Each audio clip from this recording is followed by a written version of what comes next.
Hello everyone, welcome to my channel. I'm Juan the Yarn Addict and I'd like to welcome you to another session of WIP'n IT with Juan. Whether you're new here or you're returning back to the channel, thank you so much for checking out today's video. These WIP'n IT with Juan sessions are sessions where I sit back, I work on my whips while I talk to you about all the things. So if this is of interest to you, please sit back and enjoy the video. Before we get started, please remember to hit the like button, consider subscribing to the channel if you haven't done so already, and then of course share the video. I would definitely appreciate the support. So the question of the hour is, what is on the hook for this session of WIP'n IT with Juan? And as always, I have several whips here. I'm going to talk about a few of them that I have close by, and then eventually I will choose one to start. So the first one here is a knit whip. I've had this on the needles for quite a while. This here is a scarf that I'm working up using the garter stitch, just back and forth knit stitch, very nice. And I'm using number 13s. These are 9mm circulars, ChalGoo, of course. And I'm 1.5 skeins in on this project, but because I stand 6'6", I need yet another skein. I don't think I'm going to use the entire skein, but I'm definitely going to need to continue on with this because this only comes up to about here.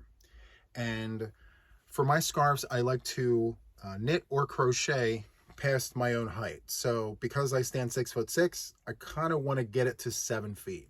So another skein is absolutely necessary. So the yarn that I'm using is Lion Brand Woolies in the colorway Obsidian. It's a flecked black yarn, but it's got these brown and walnut colors. It's really, really nice. Love that.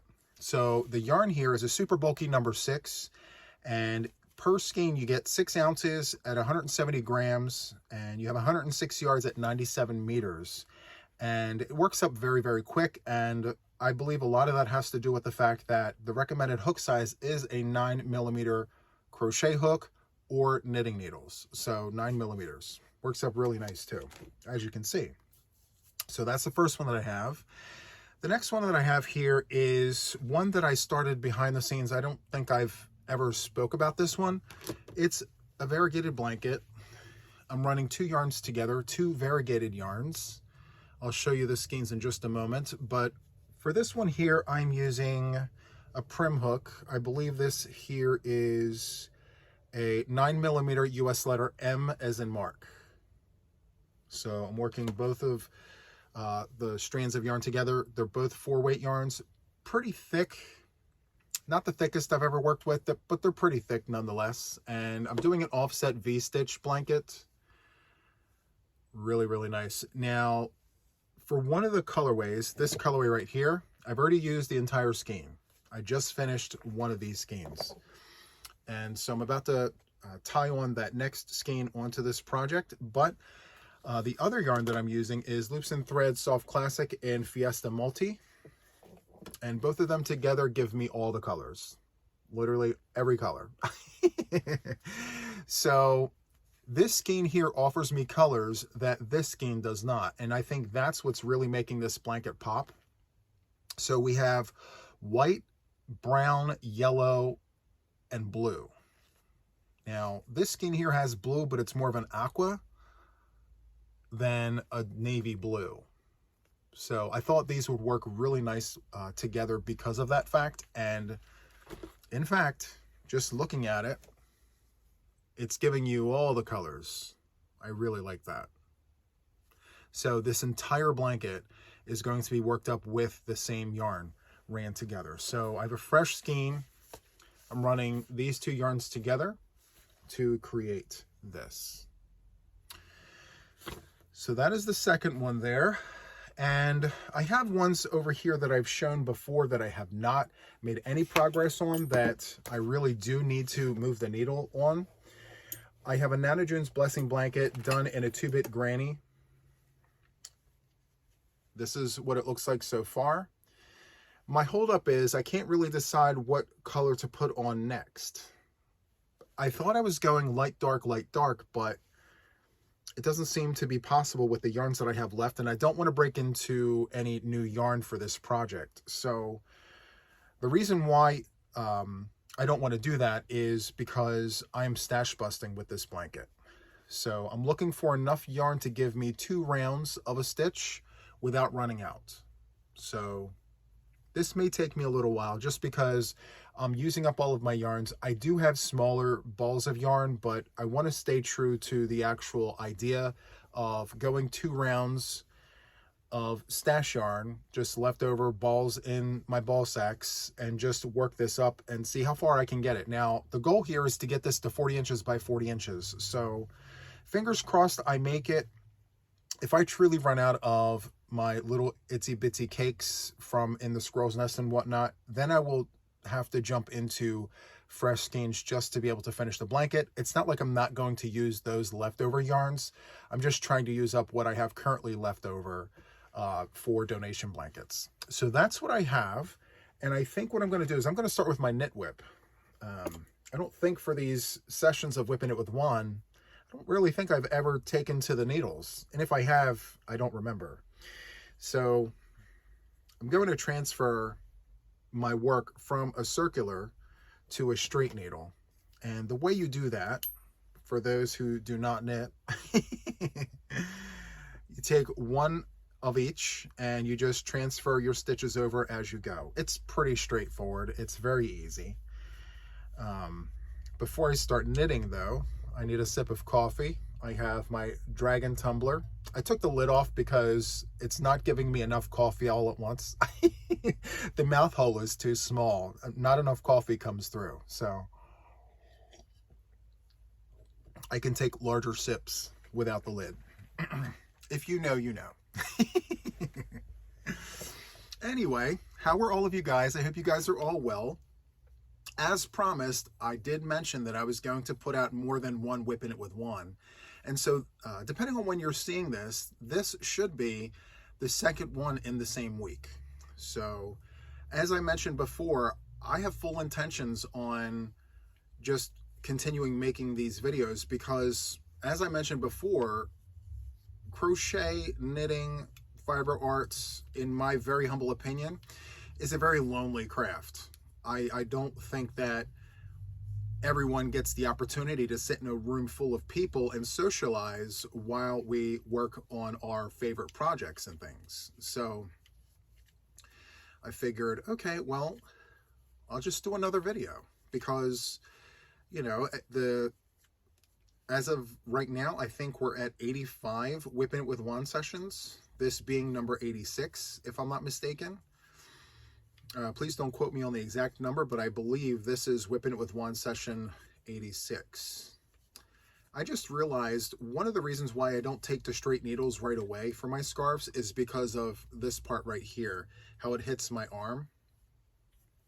I think what I should have done was I should have dug through my stash to find the short. I do have the shorter ones, but these were closer, and that's what I grabbed. Now, I can't remember if I mentioned in the beginning, but one of my issues with these circulars for this project is the fact that, like, I have the stitches all on the wire, and then I go to push my stitches up closer to the tip, and you have this section right here where you go from the wire to the actual needle.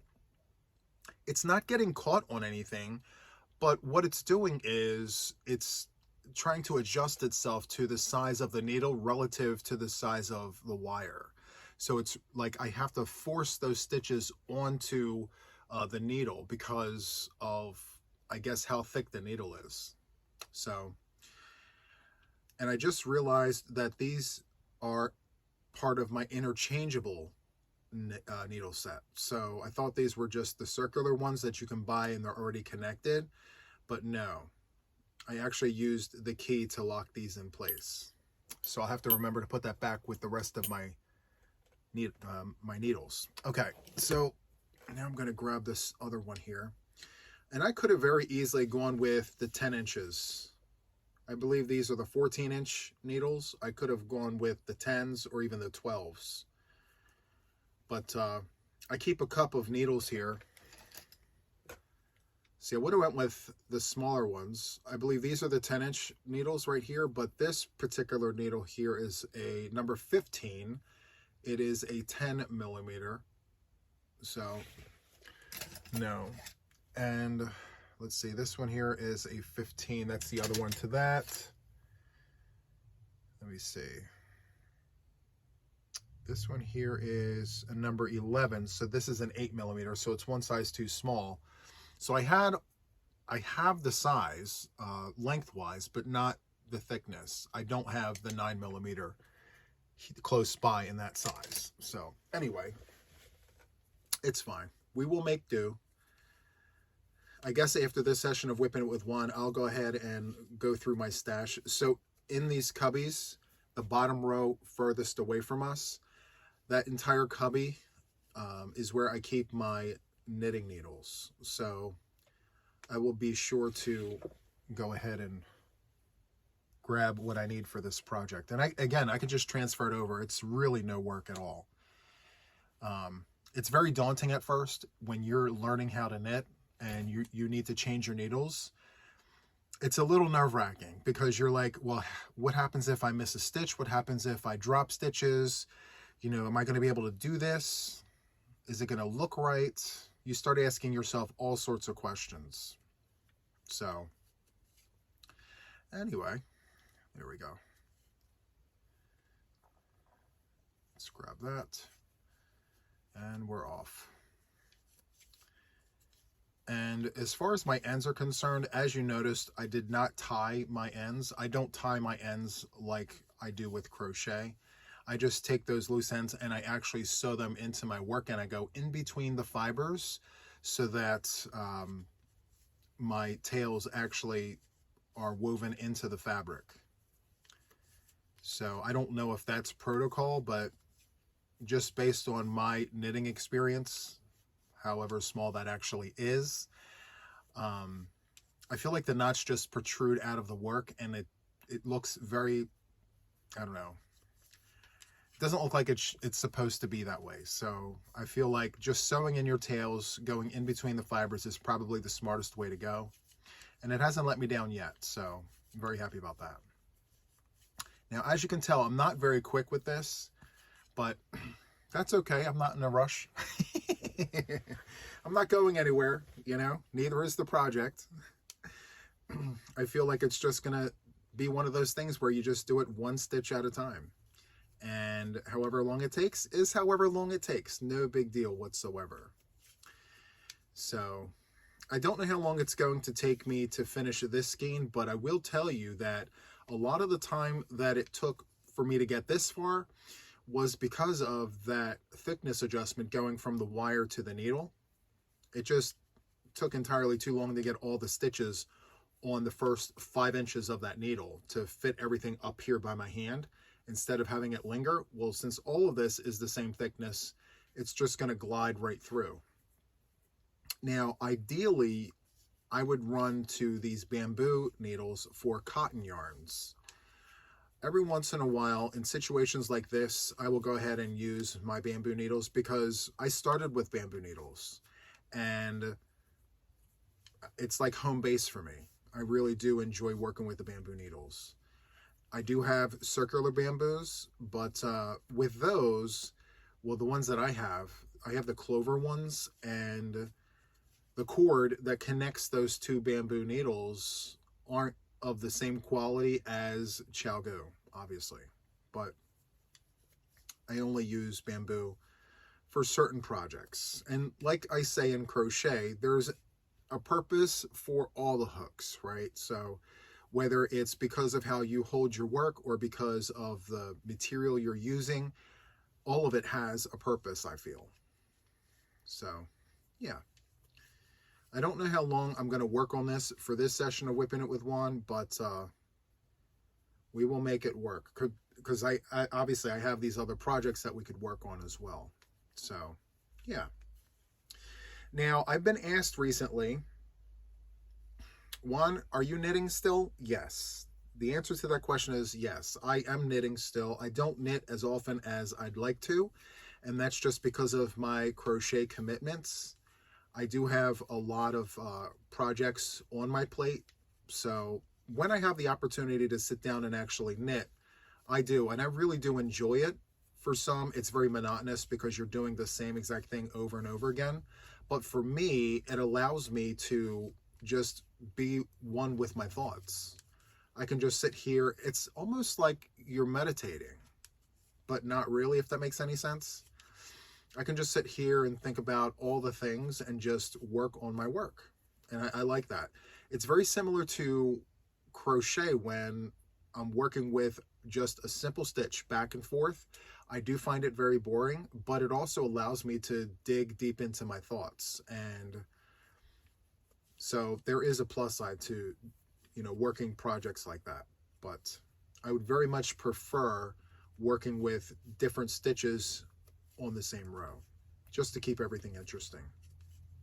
So anyway, I'm very, very excited to finally be able to touch some of these WIPs that I've had sitting here. I mean, I've been moving the needle as of late, and I attribute that largely in part to these WIP'n IT with Juan sessions. And also for Taco Tuesday, this season-long challenge of pick a WIP, any WIP, and get it done by the next Taco Tuesday. It's really helping me work through my WIPs. I had a WIP that has been sitting here forever. I wound up getting it done. I thought I was going to send it out to donation, but I had a sister come over, and I had one of my sisters come over, and she laid claim to the blanket. And literally, as soon as I tied it off, she snatched it. And I said, you do know, I need to show this on the channel. And she said, it'll be fine. They've already seen it, I don't know, 100 times.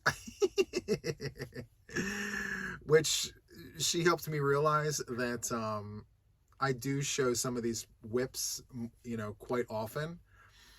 But part of that is transparency, right? Because, I'm not a machine, and I don't think that you guys who are watching me are machines. If I show a WIP on one Tuesday and I tell you it's a long-term project, you're obviously going to want to see the progress, right? So at least that's what I think. You're wanting a project update.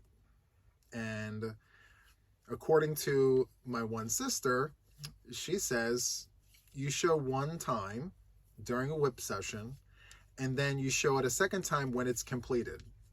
And I don't agree with that. I feel like showing the journey is just as important as showing the beginning and the end, because we say to ourselves, it's not necessarily always about the finished result, but what about the journey of getting to the finished line, So I disagreed with her, and I did tell her that in spite of all of that, I'm just going to go ahead and do me. And if I want to show a progress update 3 times before the finished project arrives to a podcast, then that's what I'm going to do. So, yeah. Now, I had a conversation with 2 of my sisters. The one sister closest to me in age, she reached out to me and said, hey, could you design a shawl for me? Now, my sister, her name is Angie, she is not one to wear shawls, but she's seen the ones that I've made, and she thought to herself, well, because they're versatile and you can wear them as like a scarf that you can put under a coat, since it has more than one use, maybe I can get into it. So I told her, I said, if I do something like that, I'm not going to show it on the channel, but if I do show it on the channel, and then, just a lot of thoughts happen. So like, if I show it on the channel, then that means I'm going to have to do like a written pattern for it. I'm going to have to do a tutorial for it. And she's like, you can just say that you're making it for your sister. And I thought to myself, and I said, well, that's true. But what fun is that? What fun is it showing people a design that I made for my sister, and I can't share the design with the people who watch the channel? And she says, well, you have a point, So I'm thinking about it. I have too much on my plate right now, but if the plate ever loosens up a little bit and I have some space, my sister Angie's wanting me to make her a shawl. So stay tuned for that.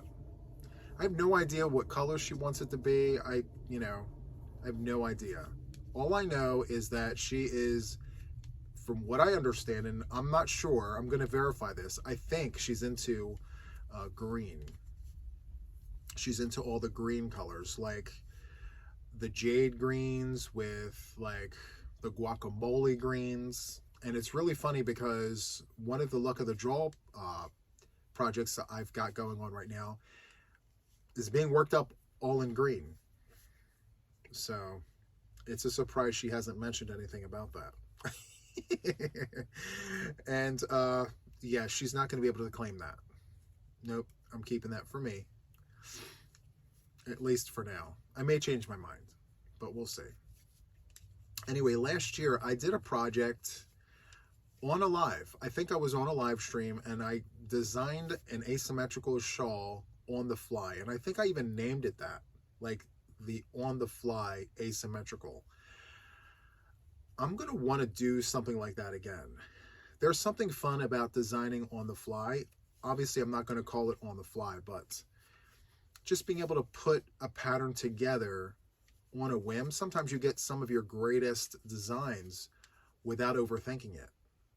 You're right there in the moment. You are engaging with the audience.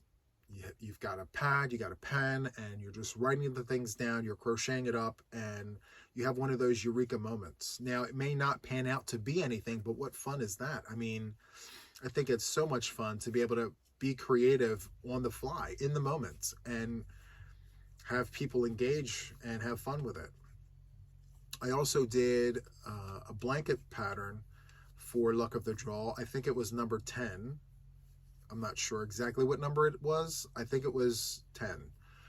And we had, I believe it was like the iris stitch. It was a shell stitch.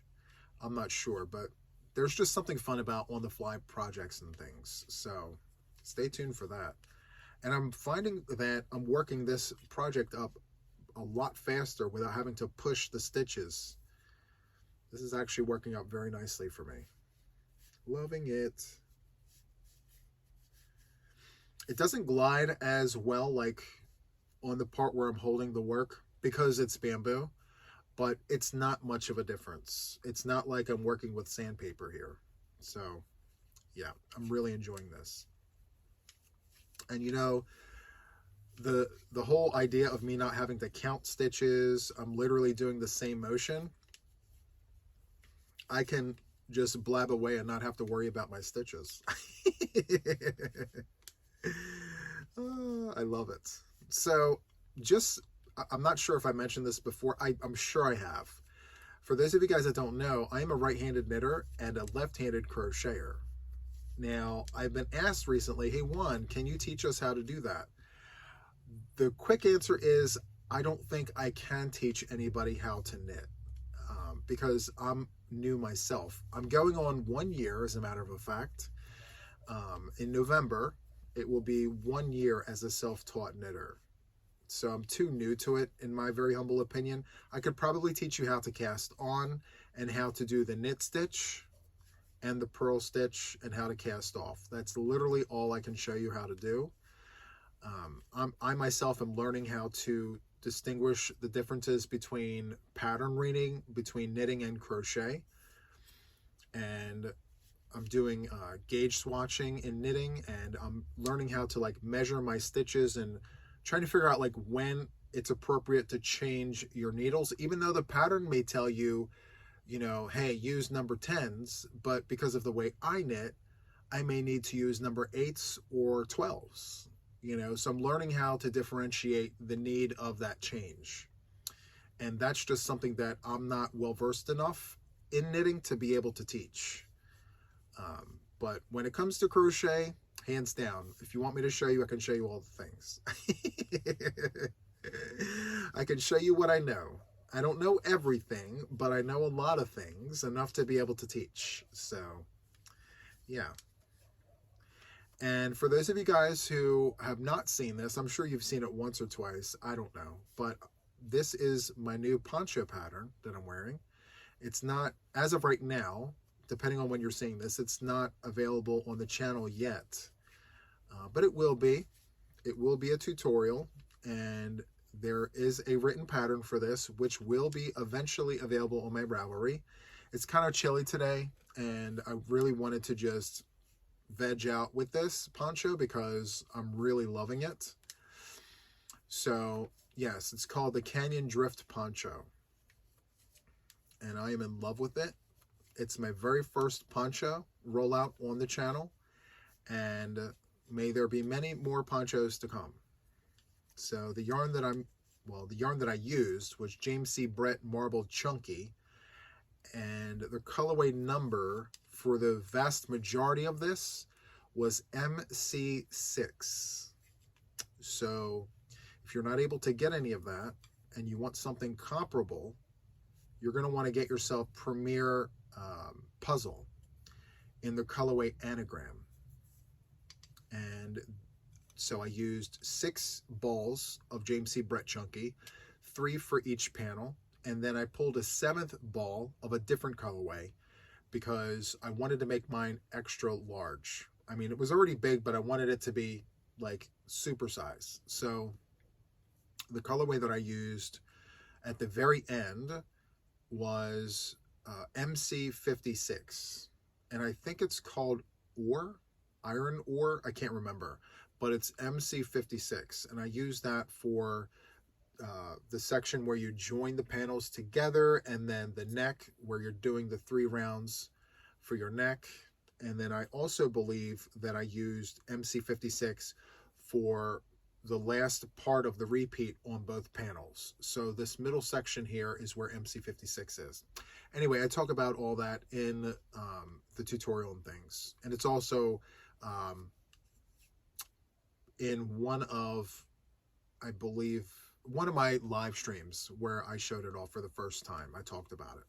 So anyway, yeah, I do like and prefer this style as opposed to the ones where you got the point in the front and the point in the back.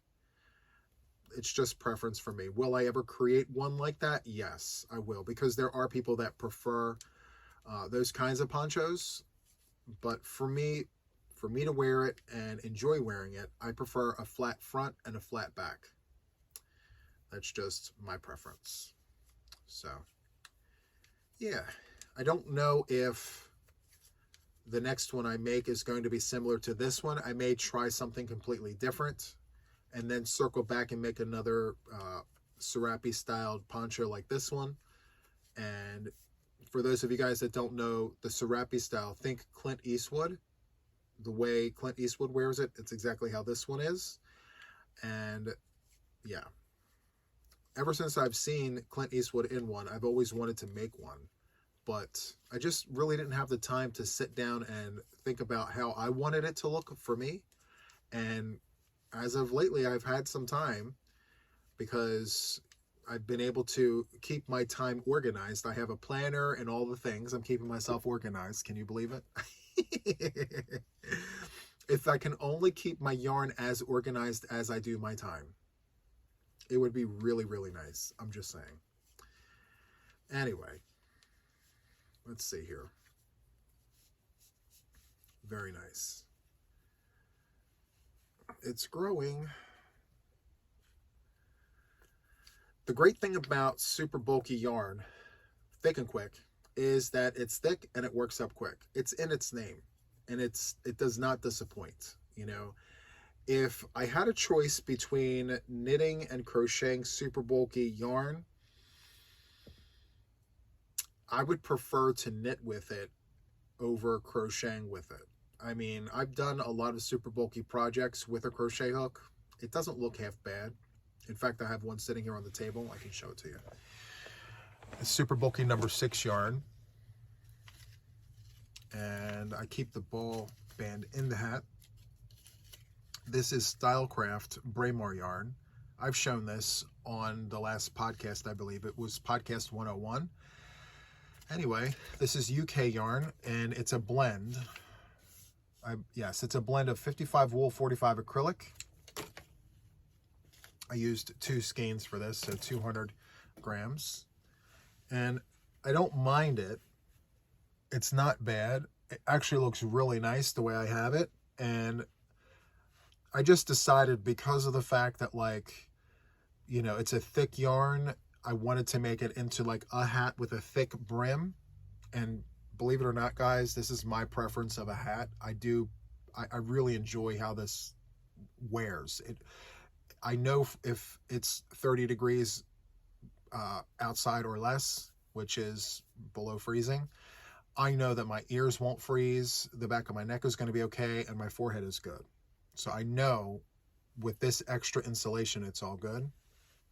Now I have a knitted hat right here out of this same exact yarn. I'm making a set, so a hat and scarf set with this.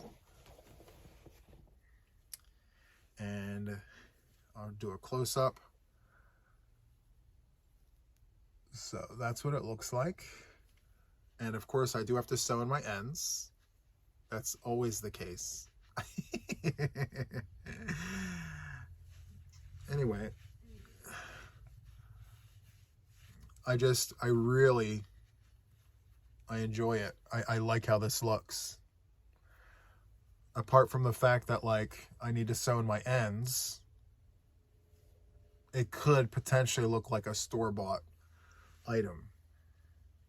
So yeah, I like that part. Anyway,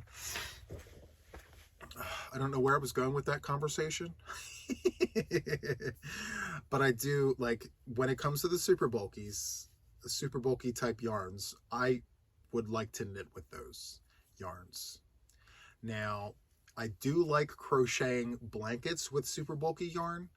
It's just a lot of fun for me because, one, I have large hands. So super bulky yarn to me is not as bad as it is for those who have hands half my size.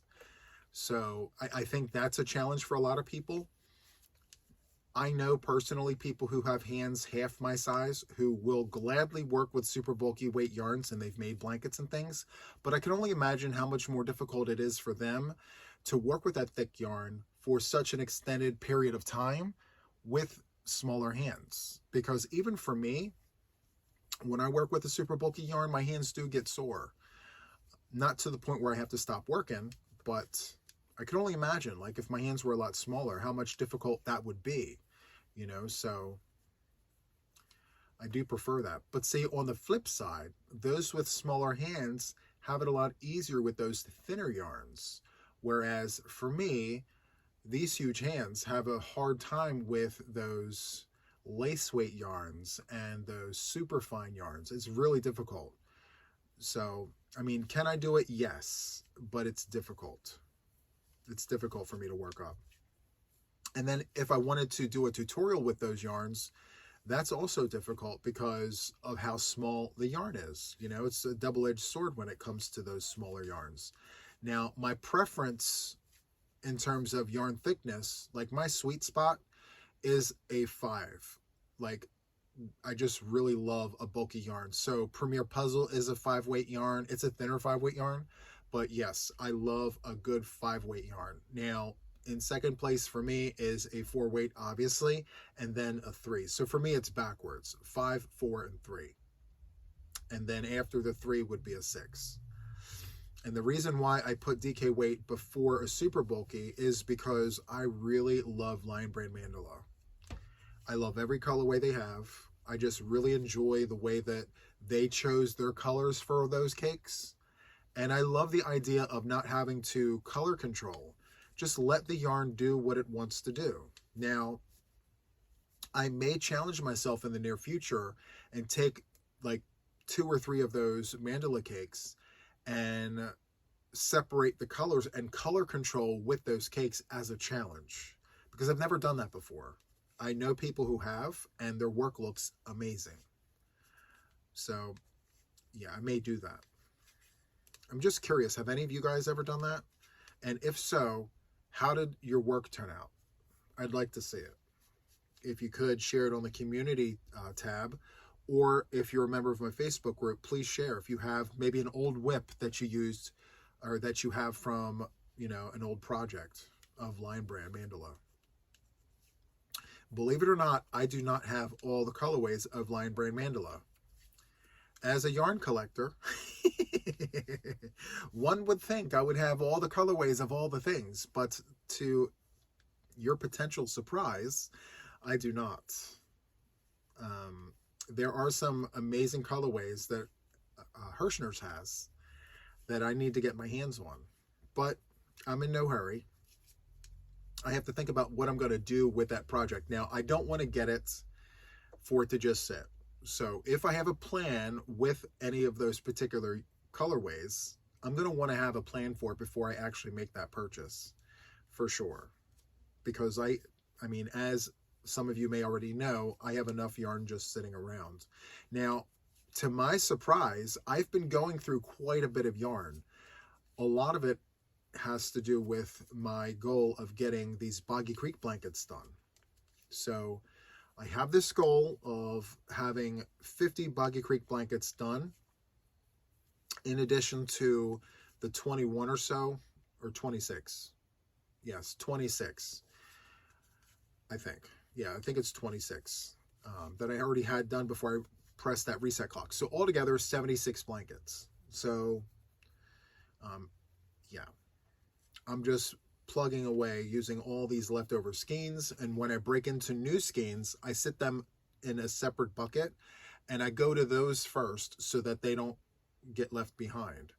So I go through the ones that I just cracked open, and then I go to the cakes. So believe it or not, I have this whole process on how I'm going to work through my yarn, and it's working. I've gone through, you can't see it, but I've gone through 7 skeins of white in the last 2 weeks. And that's just white alone, not counting the other colorways. Now I try not to pull from the other wall first. I try to pull, actually no, I try not to pull from this wall first. Where is that? I forget. You know what it is? I have Loops and Threads Soft Classic mixed with Red Heart here. And with certain colorways like the white, I don't have both of them in the other room. So I'm getting conflicted because some of the yarns I have to pull from here first because I don't have it in the other room, and then vice versa. So I guess the point that I'm trying to make here is that I'm working through my yarn, and I'm actually not purchasing as much as I used to. I mean, if you've watched my channel for the last 2 years, the first year, I probably had yarn hauls multiple times a week. And I was literally just building my stash and building my stash and not really working through it as much as I am now, you know? So unless I need it for the wall, because I do like my bins full. So, you know, I don't want to say once a month, but when I notice I have a few cubbies that need yarn, I'll go to Michael's and I'll pick up the yarn for a restock. And there were several instances where I didn't sit here and do like a yarn haul video. I could have, but I've already shown it before, you know? And I was recently asked about that. Like, are you on a buying ban? No, I'm not on a buying ban. It's just that I'm being more economical with my purchases. So instead of buying restocks of yarn that I currently have, I'm waiting until maybe every other time. And when I go, like I did just recently, as a matter of fact, yesterday, depending on when you're watching this, I released a video, new to me yarns. So I decided, instead of just buying all restocks, go up and down those aisles, look and see if there's any yarns that you haven't purchased before, bring them to the house and talk about them, you know? And I got to tell you, that was a lot of fun. I had a lot of fun doing that, instead of just showing the same yarns that I've shown before, you know? Not that there's anything wrong with that. I think it's really important to showcase some accessible yarn and talk about it and offer my opinion on it. So, yeah. Anyway, I think what I'm going to do here is get to the end of this row and call it for this session of WIP'n IT with Juan. It's a little bit of a shorter session, but that's perfectly okay. And I actually cannot believe this, that I did not hop projects. I stuck I stuck to the same project the entire time. How awesome is that? Knitting doesn't go as quickly as crochet does for me, but that's okay. Like I mentioned earlier on, it's not a race. And if I were to show this again as a WIP, I'm going to show it again with the correct length, because this whole length here behind the project, it's unnecessary. It does not have to be this long, but if it's all I have, then yes. I do believe I have the 10-inch needles. So that's what I'm going to go with next. Number 13, 9mm Clover Takumis. Anyway, so that is all I have for this session of WIP'n with Juan. Hopefully I was sufficient in the department of being a crochet buddy for you for this session. If you enjoyed this, please make sure to do all the things. Hit the like button, leave a comment, tell me what you're doing, what you're working on, and all the things. And so yeah, that is all from me for now. And until the next one, take care. Bye.